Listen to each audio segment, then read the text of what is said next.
Did American Werewolf lead directly to Thriller, or was that... I don't remember the time frame between, but it was because of American Werewolf that Thriller happened. Michael Jackson loved American Werewolf and wanted to do a similar thing, so he had hired John. And John called me up about it. And you know, the funny thing was, I mean, I knew who the Jackson Five were. I wasn't all that familiar with Michael. It wasn't like I'd listened to his music that much. And I didn't even know the Thriller album, you know. And John said, you know, this Michael Jackson guy wants to do a kind of American Werewolf thing and get some ideas, you know. Okay, you know, it's going to happen real fast, and we don't have any money, you know. All right, you know, so I started kicking around ideas, and I always thought it would be funny to do a musical zombie thing. You know, so I suggested that we do a dance with the zombies, you know. Okay, you know. But then I also at one point thought, well, I wanted to put a whole bunch of monsters in it because I'm a monster nut, you know. But we eventually ended up just with zombies, you know, in the dance scene, you know,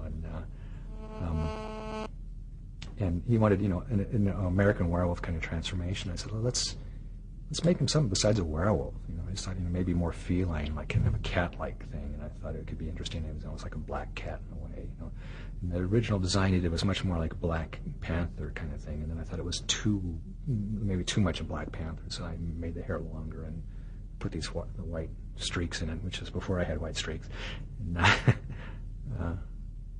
just, you know, it was fun. It was a fun project. The thing that was a little scary, like I said, was the time frame, and I figured the dancers would be hired, you know, well in advance because it'd taken a while to learn to dance. The dancers are hired 3 days before they filmed it, which I can't believe these guys can learn. You know, they're so professional at it. They got 3 days to learn this dance, and they have it down, you know. So I said we had to come up with a way to make makeups for people that we weren't going to see, you know. So we did these generic kind of appliances and generic teeth that we could fit to, when we finally cast the guys. They said, okay, he's a large male number 3, and these teeth will fit him. And we came up with a way to make those work. But I said to John, they're not going to be the most elaborate makeups. I mean, we can't do. We need the person before you can do the makeup. So I suggested that the makeups be on my crew. I said, you know, we're here, you know, a lot of us have our life casts already, that'll save us some time, so we can make the cooler zombies on us, you know, the non-dancing zombies, and then the dancers will be more limited, you know, generic makeup. So that's kind of what we did. So I was a zombie, and everybody that was my crew was one of the zombies, you know, the guy that comes out of the sewer, you know, and the guys that come out of the crypts and stuff, and all those that come out of the ground were all my crew. You know. The kind of movie within the movie part, I think, was the part where the cat-like, I mean, that was that transformation. But then the zombies were like a whole separate element when you come to the theater. Was that, how did it work out that those types of makeups were used creatively? In other words, what I'm asking is, was it determined that we want to have a transformation on camera a la American Werewolf, but we also want to have zombies? How are we going to figure out creative to make a story that does that? Or was it the story came first and then the makeup effect? No, I mean, the story didn't really come first. I mean, the thing that came first was Michael wanted to do a transformation, you know, and then John just said, get some ideas. Like I said, I like the idea of zombies and dancing zombies, and then John wrote a script about that happening, you know, and it was just like we tried to make, again, some fun, different kind of zombies. And the funny thing is, I mean, it's like with American Werewolf, when that came out, there were so many films that were like rip-off transformations from American Werewolf. Some of them like shot per shot. You know, we got this shot of his hand, and we got that shot of his hand, and you know, the shot of the back, the shot of the legs. He's kind of doing the same thing over and over again, which I got so tired of seeing. You know, and it happened with zombies too. With the generic kind of zombies that we made for the dancers, we had this almost like a little bandit mask appliance. It was just around the eyes, to kind of make them look more sunken eyes, and it was an area that's not as critical as far as to fit different people. They're not all that different there. The bridge of the nose makes a difference, but it's not like, you know. But there were a number of movies that were done after that that had zombies in them, and they made these bandit masks, you know. So the only reason I made them like that was because we only got the guys 3 days before. I mean, I would have much rather done much more elaborate makeups, as we did with the zombies that came out of the ground and stuff. You know. That's kind of set a trend for what people do for a while, you know.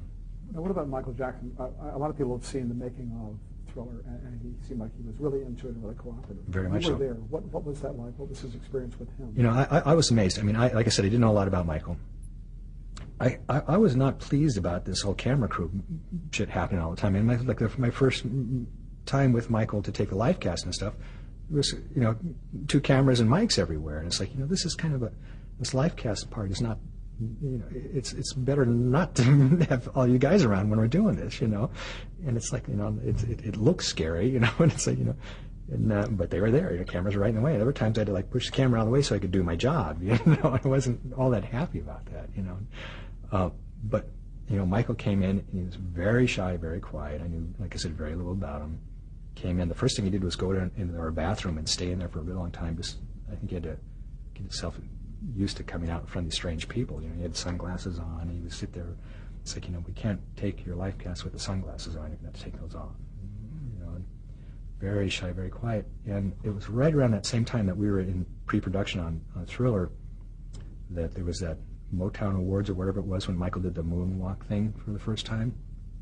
And I didn't happen to see it. One of the guys videotaped it. He said, "You're not going to believe that this kid that was sitting here is the same guy," you know. And he showed me this videotape, and I was like, I can't believe that this is the same guy. I mean, he is this quiet, shy, you know, it's like little, you know, kind of introverted guy in person, and when he's on stage, he just, this whole other persona comes out, and he's amazing, you know. But we had a good time, you know. He wanted to do it, and he likes makeup like Eddie does, you know, and he likes becoming different people and playing, you know, and so we got along great, and he was very, very cooperative and really easy to work with, and no problem whatsoever, you know. In terms of the performance we talked about earlier too, did the makeup inspire him to? I mean, he's not really known to be an actor, but obviously he had to act. Yeah. Did that help him? Did that make him do things? I mean, I hope so. I like to think that it does help, you know. I think it usually does. And again, I think it helps with that whole shyness factor too, though he doesn't seem to have it once he's on, you know, on camera, on stage, you know. But I mean, that was one of those things again where it's like, you know, what an amazing job I have. You know, I'm actually getting paid, though I wasn't paid very much, you know, but I was getting paid to stand there and watch Michael Jackson, you know, 5 feet away from me doing this amazing dance with all these other dancers, you know. It's just, I mean, people just love to experience this, and I get paid to do that, you know.